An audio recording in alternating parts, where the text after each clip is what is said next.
Hello everybody, welcome along to this video, which is Mr. Johnson Teaches Macbeth, some context looking at blank verse versus prose. I would certainly consider this a more challenging topic, but don't let that put you off.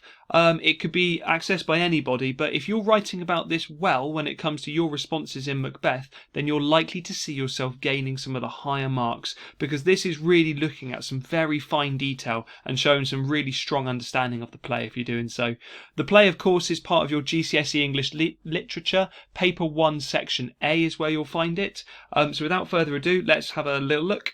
The first question might be, how is this useful to my GCSE, looking at prose and looking at blank verse? I've put there that you're rewarded, as in given marks, for your ability to talk about the writer's choices. That can be choices of word, or in this case, choices of form. And how the character's words are written into the script reveals details about them. And if you're picking up on those fine details, then you are putting the play under the microscope. And that's a phrase the exam board like using, putting something under the microscope. And students who do that and put things under the microscope are the ones who are likely to be given higher marks, who are rewarded because you're looking really closely. I put linking this to an answer can unlock some of the highest marks, because it's not just about dropping the word blank verse or prose into an essay, it's about putting it in the right place and talking about it. And at the very bottom there, just wanted to remind you, this is called the form. It's different to structure. Structure is how the overall play is put together and the actions and the events of the play, whereas this is how it's actually recorded onto the page, which is why it's called form. So let's look first in a blank verse. Really important for you to have some paper and a pen here and actually starting to make your own notes on this as well. Because if you just listen to me, I promise you in a day's time you would have forgotten this information. So make sure you write it down and pause this video if you need to, of course. So blank verse, well, what is it? It's unrhymed lines which are written in iambic pentameter, and that is something I've unpicked in that yellow box there. So in a simple terms, blank verse is how many of the characters in Shakespeare plays talk, and it is a sort of verse. It's got a certain rhythm to it, but because it doesn't rhyme, the lines don't rhyme with each other, that's why it's called blank verse as opposed to rhymed verse. So that's it. Iambic pentameter I've put on the right hand side there. It means that there will be 10 beats per line, what you would say syllables, 10 syllables, but 10 beats, and 5 of those will be stressed, 5 will be unstressed, and it will start with an unstressed, and I'll show you how that looks in a minute and what I mean by stressed and unstressed. But basically it's where you put the power in a word. What I put there, the effect of it is really important to talk about, and it gives a poetic sound to the lines. It copies the natural rhythm of speech. Naturally, we generally tend to talk in iambic pentameter. We don't mean to, but there's a natural titun, titun, titun, titun when we're talking. It also creates a richness to the language as well. It adds an extra layer of sound, which we as an audience these days are not so good at picking up, but Shakespeare's audience were much more used to listening to speech like this being performed and paid closer attention. So let me show you iambic pentameter and show you blank verse in action here. Lady Macbeth says to her husband, "But screw your courage to the sticking place and will not fail when Duncan is asleep." And there's a real natural ti-tum, particularly if you hear that last line there, when Duncan is asleep. It's got unstressed and stress going on there, as I talked about. So what you would call that is blank verse right there. And there's another one here which I put as an example just to show you why you sometimes see apostrophes appearing in his lines, like on the innocent flower there. If it was written as "look like the innocent flower, but be the serpent under it," then you'd have too many beats in a line. But when Shakespeare's doing that, he's almost trying to keep the 10 beats working. So your hand, your tongue, look like the innocent flower, but be the serpent under it, he that's coming. Now, it's not perfect, and you will find occasions where Shakespeare accidentally slips up a little bit. Maybe there's 11 beats a line, but generally speaking, watch out for blank verse. It shows things that are very sort of rich and creative, and also it's a power thing as well. Generally, the characters who speak in blank verse are more superior characters.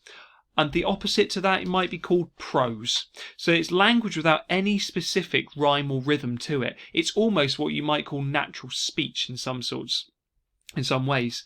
It's often used by lower status characters. The porter, who's in Act 2, Scene 3, he's the gatekeeper to the castle. He's not particularly important or high ranking. He speaks in prose. It can also, however, and this is where it becomes useful to you in your exams, it can be used to highlight and draw your attention to heightened emotions, by which I mean characters who are particularly stressed or particularly upset or worried. And we see that, for example, in Act 5, Scene 1, particularly with Lady Macbeth. At this point, her mind is almost overrun and overcome by the guilt from killing the king. She's visualizing the blood on her hands, and then she says, "Out, damn spot, out, I say, 1, 2, 1, 2, why? Then 'tis time to do it." It's all over the place. There's no particular rhythm or beat to it. It's not like "out, damn spot, out, I say, 1, 2, 1, 2." It's just unstressed stress are all over the place. So therefore, look out for prose. It doesn't get used very often. The porter uses it because he's lower status. Lady Macbeth uses it in this scene to show that her mind is troubled. Rhyming couplets are the other thing I wanted to draw your attention to if you weren't aware of them already. Basically, they are pairs of lines which rhyme with each other.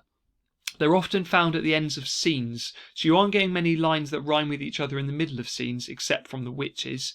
But I have put there it is used frequently by the witches, so they almost use rhyme because it almost sounds like it's a spell, like they're chanting in some ways, which is why the witches use rhyme. But also, Macbeth, whenever he ends a scene, he also uses these rhyming couplets as well, and therefore it makes Macbeth sound like he's almost mirroring the way that the witches are speaking in his speech. I put on that last bullet point that it can add an ominous, almost a supernatural feel to the lines. For example, the first example at the bottom there, "Hear it not, Duncan, for it is a knell that summons thee to heaven or to hell." And that actually is directly trying to really mirror the witches. I've put the final one at the bottom there is an example from the witches. "Double, double, toil and trouble, fire burn and cauldron bubble." Now they are talking, I've put it there on the side for you if you really want to impress and are able to drop this into one of your essays successfully. Trochaic tetrameter is what the witches are using there, which is unlike iambic pentameter, pent meaning 5, we've got tetrameter where we've got pairs of 4, so we've got 8 beats going on in a line with a stressed, unstressed, unlike iambic pentameter, which is the opposite way round to that. So fire burn and cauldron bubble. It's unsettling. And as I'm going to put on my next slide, I'll tell you how you can use it in an example in a minute. So I've put here, how to finish off, how do I use this information? When I'm writing, it's going to be up to you to be really clever. You are never going to be asked about iambic pentameter or blank verse or anything like that. It really is up to you to try and find a way of dropping this in somewhere. So for example, I put an essay question there. How does Shakespeare explore the effects of power in Macbeth? Looking at that question, it may be hard to see how you could talk about blank verse. And here come some examples. I've put, Macbeth becomes more controlled by the desire for power, and he ends each scene with a rhyming couplet, mirroring the witches, perhaps linking him to evil. Now what I'd need to go on to do there is use an example of that maybe, and maybe just talk. I don't even have to remember an actual quotable example. If you can, brilliant. If you can't, then go on to expand on that a little bit and talk about why Macbeth mirroring the witches shows how he has been sort of overtaken by the supernatural, that maybe that leads him on a path to hell as a warning to the audience. All of those things come from that, but that bullet point there is one way where you can introduce something like rhyming couplets. Here comes another example with Lady Macbeth. And Lady Macbeth is overcome by her guilt and shows a loss of power in Act 5, Scene 1, where she speaks in prose, reflecting how her mind has become broken like her speech patterns. So I haven't just dropped in the word prose, but then I've gone on immediately afterwards to talk about how it sort of reflects, her speech is reflecting her mind becoming broken. That's a really, really good specific example. Then you're almost certainly going to be able to write about Lady Macbeth unless you've got a very specific question. Often you can link to her, and therefore the idea of her talking in prose could be something which really does gain you higher marks. And finally, I talk about the witches speak in trochaic tetrameter to really highlight how different they are to the other characters. I could have put there who talk in iambic pentameter, who talk in blank verse, and this creates an unsettling feeling in the audience. With all those examples, they're just a starting point and you'd want to go and try and analyse a little bit further, but hopefully you can see this is potentially a gateway for you to accessing some of the higher marks in your exams. Check out some of my other videos to do with the context and see how you can drop in other great ideas, but I'll say well done for making it all the way through this video. Good on you if you've made notes throughout it as well. If you haven't, double back and make sure you do. And above all, good luck to you when it comes to your exams. Thanks for watching and goodbye.